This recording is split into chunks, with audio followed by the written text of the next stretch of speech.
साप धरते बायको तो डरना कायको दोस्तानो. आणि ह्या बायकोला घेऊन आम्ही जंगलमध्ये आलो आहे. आणि साप घोणशा आहे असणे शक्यता आहे. बोनस आणि वालिका बोनस. त्या घोणशाला शिवाने आजाद करते, मुक्त करते.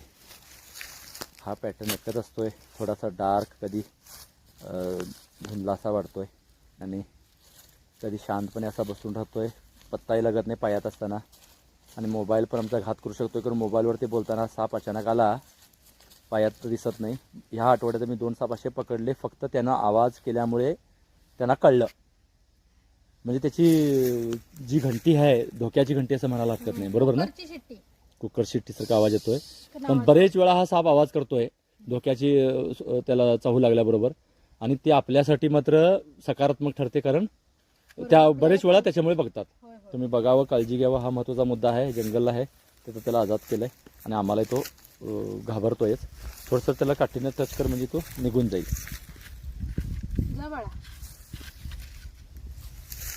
अजगरचं का वाढतोय, मन मोठा असल्यामुळे, पण ते त्याच्यावरची डिझाईन ती वेगळी असते. घोणस जवळपास सगळ्यांना कळायला पाहिजे. मोठ्या प्रमाणात भारभरा साप आता दिसू लागतोय. झाडी झुडपात दगडविटांच्या ढिगारात राहणारा साप आहे. आम्ही काय केलं की ते निघून जातात आणि नैसर्गिक आदिवासात त्याला मुक्त केलंय. आणि अतिशय सुंदर जंगलात आम्ही आलो. फार दिवसानं आलो ना आपण.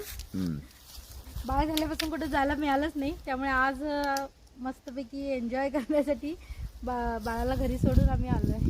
त्यामुळे फार कमी वेळ भेटतो आम्हाला सुद्धा फिरण्यासाठी.